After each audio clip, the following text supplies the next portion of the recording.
Hello दोस्तों, आप सभी का स्वागत है अपने यूट्यूब चैनल वीए स्टडी पॉइंट में। हमारे द्वारा करंट अफेयर्स के साथ जीएस के स्टैटिक पोर्शन को भी कवर कराया जा रहा है, जो कि UPSI, UPPCS, UP triple SC एवं अन्य एग्जाम के दृष्टिगत महत्वपूर्ण रहेगा। आज हम करंट के साथ संवैधानिक विकास की जो हमारी सीरीज चल रही है उसको भी कंटिन्यू करेंगे। तो आइए शुरू करते हैं आज की क्लास। आज की क्लास का पहला पॉइंट है प्रधानमंत्री विकसित भारत रोजगार योजना, जो हमारे माननीय प्रधानमंत्री नरेंद्र मोदी जी द्वारा 15 अगस्त 2025 को इसकी औपचारिक शुरुआत की गई है। 15 अगस्त 2025 को लाल किले से इसकी शुरुआत हुई है। योजना का जो बजट है 99,446 करोड़ रुपए है। इसका लक्ष्य है 2 वर्षों में 3.5 करोड़ से अधिक औपचारिक रोजगार का सृजन करना। इसका उद्देश्य है 3.5 करोड़ से अधिक। कितने वर्षों में? 2 वर्षों में। इसका उद्देश्य क्या है? इसका उद्देश्य औपचारिक रोजगार को बढ़ावा देना, नए नौकर पेशा कर्मचारियों और नियोक्ताओं को वित्तीय प्रोत्साहन देना तथा देश की आर्थिक संरचना को मजबूत करना इसका उद्देश्य है। क्वेश्चन आ सकता है, प्रधानमंत्री विकसित भारत रोजगार योजना का संचालन कौन करेगा? तो ईपीएफओ के द्वारा इसका संचालन किया जाएगा, कर्मचारी भविष्य निधि संगठन। और इस योजना को 2 भागों में विभाजित किया गया है। भाग ए में पहली बार नौकरी करने वाले कर्मचारी है और भाग बी में नियोक्ता को शामिल किया गया है। 2 भागों में बांटा गया है। भाग ए के जो लाभार्थी रहेंगे वो रहेंगे ऐसे कर्मचारी जो पहली बार ईपीएफओ में पंजीकृत हो रहे हैं और जिनका मासिक वेतन 1 लाख रुपए या उससे कम है, उनको लाभार्थी की संख्या में गिना जाएगा। उनको प्रोत्साहन राशि जो दी जाएगी अधिकतम 15,000 रुपये दी जाएगी और कितनी किस्तों में? 2 किस्तों में दी जाएगी। पहली किस्त 6 महीना पूरा करने पे नौकरी के मिलेगी, दूसरी किस्त 12 महीना पूर्ण करने पर और वित्तीय साक्षरता मॉड्यूल पूरा करने पर दूसरी किस्त मिली जाएगी। भाग बी में नियोक्ता है। देखिए, नियोक्ता कौन होते हैं? नियोक्ता नियोक्ता उस व्यक्ति, संस्था या कंपनी को कहा जाता है जो किसी व्यक्ति को काम पर रखता है और उसके बदले वेतन, मजदूरी या मानदेय देता है। नियोक्ता एम्प्लॉयर होता है। इसमें लाभार्थी कौन है? ईपीएफओ में पंजीकृत संस्थाएं जो नए कर्मचारियों की नियुक्ति करेंगी वह लाभार्थी होंगी। प्रोत्साहन राशि क्या है इसकी? प्रति नए पात्र कर्मचारी पर 3,000 रुपये प्रति माह तक इसमें प्रोत्साहन राशि दी जाएगी। लाभ की अवधि अधिकांश क्षेत्रों के लिए 2 वर्ष तक रहेगी, जबकि विनिर्माण क्षेत्र के लिए 4 वर्ष तक इसमें लाभ की अवधि है। नेक्स्ट पॉइंट, मिशन सुदर्शन चक्र। यह भी 15 अगस्त 2025 को इसकी घोषणा हुई है। प्रधानमंत्री नरेंद्र मोदी ने 79वें स्वतंत्रता दिवस 15 अगस्त 2025 पर लाल किले से इस मिशन की घोषणा की है। इम्पोर्टेंट है, अगले 10 वर्षों यानी 2035 तक देश भर के महत्वपूर्ण स्थलों जैसे सामरिक स्थल हुआ, नागरिक या धार्मिक को सुरक्षा कवच प्रदान करना इस मिशन का उद्देश्य है। तो डायरेक्ट क्वेश्चन आ सकता है कि मिशन सुदर्शन चक्र क्यों चलाया गया है, क्या उद्देश्य है? तो जो उसके सुरक्षा कवच प्रदान करना इसका मेन उद्देश्य है। नेक्स्ट क्वेश्चन, ग्रैंड मास्टर को हराने वाली सबसे कम उम्र की महिला खिलाड़ी बनी है। इन्होंने इतिहास रच दिया है। उनका नाम क्या है? बोधना शिवानंदन। बोधना शिवानंदन, यह भारतीय मूल की ब्रिटेन निवासी है। इनकी आयु अभी महज 10 वर्ष 5 माह 3 दिन की है। तो ध्यान रखना, बोधना शिवानंदन ने इतिहास रचा है। ग्रैंड मास्टर को हराने वाली सबसे कम उम्र की महिला खिलाड़ी बनी है। नेक्स्ट क्वेश्चन, हाल ही में भारत और किस देश के बीच तीसरा मंत्री स्तरीय गोलमेज सम्मेलन नई दिल्ली में आयोजित हुआ है? सिंगापुर। तो सिंगापुर और भारत के बीच तीसरा मंत्री स्तरीय गोलमेज सम्मेलन नई दिल्ली में आयोजित हुआ है। नेक्स्ट क्वेश्चन, हाल ही में भारतीय नौसेना के जहाज INS ज्योति और INS राणा किस देश की आधिकारिक यात्रा पर पहुँचे? आंसर है श्रीलंका। नेक्स्ट क्वेश्चन, विभाजन विभीषिका स्मरण दिवस कब मनाया जाता है?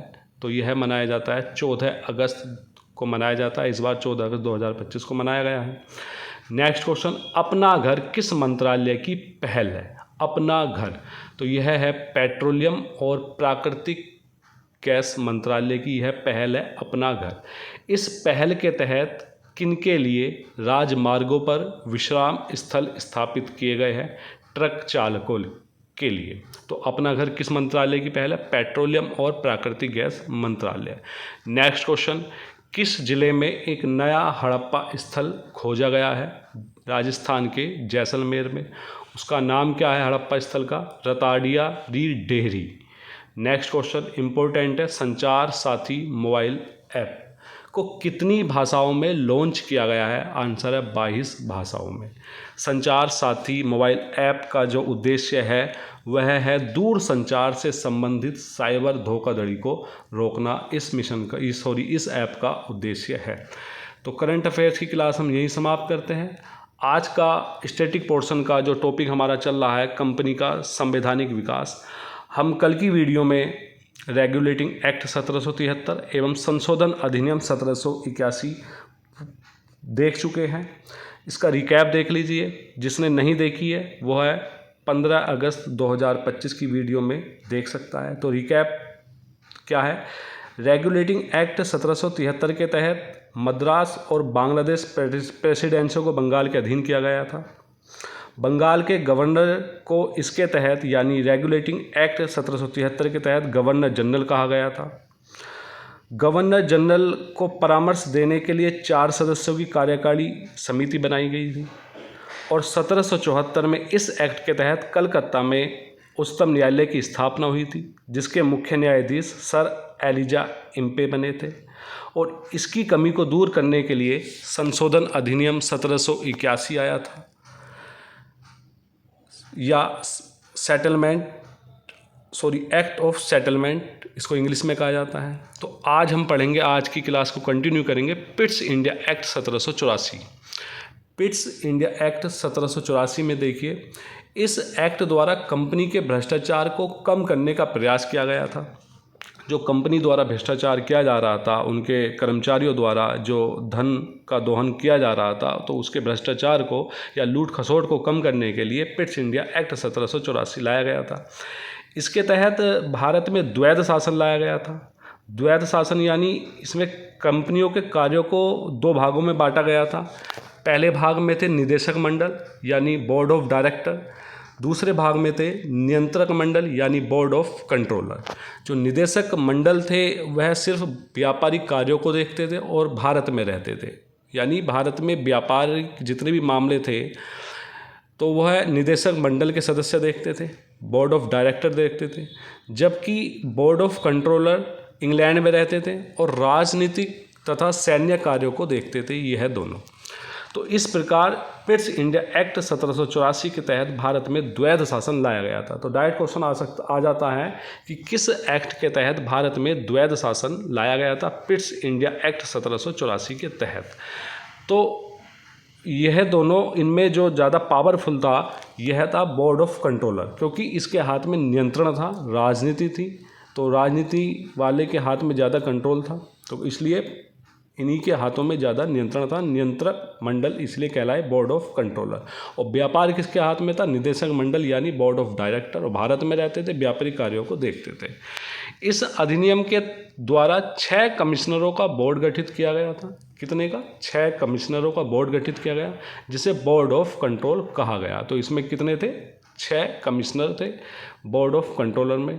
बोर्ड ऑफ कंट्रोल का अध्यक्ष जो होता था ब्रिटिश मंत्रिमंडल का एक सदस्य होता था। ब्रिटिश मंत्रिमंडल का जो सदस्य है वही इसका अध्यक्ष होता था।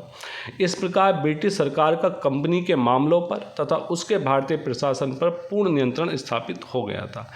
ध्यान देना, जो अभी तक 1773 में जो गवर्नर जनरल की परामर्श देने के लिए कार्यकारिणी समिति की गठना की गई थी, जिसमें 4 सदस्य थे, इस एक्ट के तहत, पिट्स इंडिया एक्ट के तहत उनकी सदस्यों की संख्या घटाकर 3 कर दी गई थी। कितनी? 3 कर दी गई थी। तो ध्यान देना, क्वेश्चन आ सकता है, गवर्नर जनरल की कार्यकारिणी के सदस्यों की संख्या घटाकर 3 किस अधिनियम या किस एक्ट के तहत की गई थी? पिट्स इंडिया एक्ट 1784 के तहत। उसके पश्चात आया 1786 का चार्टर एक्ट, 1786 का चार्टर एक्ट, इसमें इसको जो लाया गया था पिट्स इंडिया एक्ट 1784 की कमियों को या दोषों को दूर करने के लिए लाया गया था। क्योंकि इनमें आपस में विवाद रहता था, निदेशक मंडल और नियंत्रक मंडल में आपस में विवाद रहता था। तो इनके विवादों को दूर करने के लिए 1786 का चार्टर एक्ट आया। इसमें क्या हुआ, भारत के गवर्नर को वीटो पावर दी गई और सैन्य शक्तियाँ दी गई। तो ध्यान देना, क्वेश्चन आता है कि भारत के गवर्नर को वीटो पावर किस एक्ट के द्वारा दी गई थी? 1786 के चार्टर एक्ट द्वारा इसको भारत के गवर्नर को वीटो पावर दी गई थी। उसके पश्चात आया 1793 का चार्टर एक्ट। 1793 का चार्टर एक्ट, 1793 के एक्ट में ध्यान देना, लॉर्ड कॉर्नवालिस थे। लॉर्ड कॉर्नवालिस जो हमारे गवर्नर थे, 1786 से 1793 तक ये हमारे गवर्नर जनरल रहे थे। तो थोड़ा सा कॉर्नवालिस के बारे में समझ लेते हैं। देखिए, कॉर्नवालिस को सिविल सेवा का जन्मदाता कहा जाता है। सिविल सेवा का जन्मदाता कॉर्नवालिस को कहा जाता है और कॉर्नवालिस को ही पुलिस सेवा का जन्मदाता भी कहा जाता है। सबसे महत्वपूर्ण, कॉर्नवालिस के टाइम में क्या हुआ था, स्थायी बंदोबस्त लागू हुई थी। तो कॉर्नवालिस ने 1793 में बंगाल में स्थायी बंदोबस्त व्यवस्था लागू की थी। तो ध्यान रखना, क्वेश्चन आता है स्थायी बंदोबस्त व्यवस्था किसने लागू की थी? लॉर्ड कॉर्नवालिस ने कब की थी? 1793 में। और कॉर्नवालिस एकमात्र गवर्नर जनरल है जिनकी समाधि भारत में स्थित है। केवल एकमात्र कॉर्नवालिस ऐसे गवर्नर जनरल है जिसकी समाधि भारत में स्थित है। और कहाँ पर? गाजीपुर में, उत्तर प्रदेश के। तो 1793 का चार्टर एक्ट जो लाया गया था, इसमें कंपनी के अधिकारों को 20 वर्षों के लिए बढ़ा दिया गया। तो क्वेश्चन आ सकता है, कंपनी के अधिकारों को 20 वर्ष के लिए किस चार्टर एक्ट के द्वारा बढ़ाया गया? 1793 के तहत। और बोर्ड ऑफ कंट्रोल के अधिकारियों का वेतन भारतीय कोष से अब मिलने लगा था। तो क्वेश्चन आ सकता है कि बोर्ड ऑफ कंट्रोल के अधिकारियों का वेतन भारतीय कोष से किस एक्ट के तहत मिला था? 1793 के चार्टर एक्ट के तहत। तो दोस्तों, आज की क्लास हम यही समाप्त करते हैं। इसके आगे कंटिन्यू कल करेंगे। सभी दोस्तों से हमारा प्यार भरा निवेदन है कि हमारे यूट्यूब चैनल वीए स्टडी पॉइंट को सब्सक्राइब, शेयर एंड लाइक करना न भूलें। धन्यवाद।